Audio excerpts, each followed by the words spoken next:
I'll be discussing extended lateral approach to the calcaneum.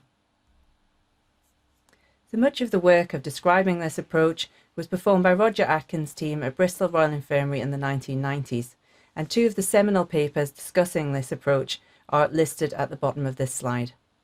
Historically, it was the most commonly used incision for open reduction and internal fixation of displaced intra-articular calcaneal fractures. However, in many situations, it's now being replaced by less invasive approaches, such as the sinus tarsi approach or arthroscopically assisted fixation methods. It still has some utility in fixation of late presenting fractures, those with significant lateral wall involvement and subfibular impingement, and it can also be employed for elective surgery to the hindfoot in certain situations. Planning the incision is of crucial importance, and there are two important papers listed at the bottom of this slide that can assist you with further clinical images. The incision is made along the watershed between the glabrous skin and the non-glabrous skin, parallel to the bottom of the foot.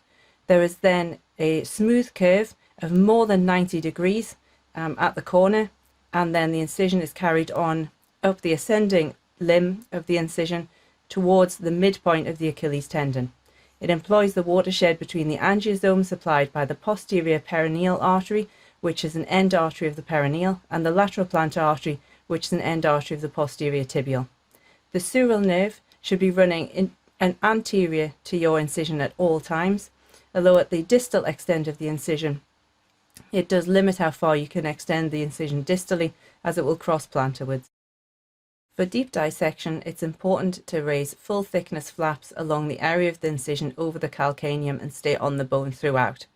The perineal tendons may be elevated with their sheath subperiosteally to allow access to the subtalar joint. The most feared complication of this approach is wound edge necrosis and wound dehiscence, which in the literature occurs in between 0 and 24% of cases. It is clear that the experience of the surgeon and the care with which the incision is planned and made are the most important factors in preventing this complication.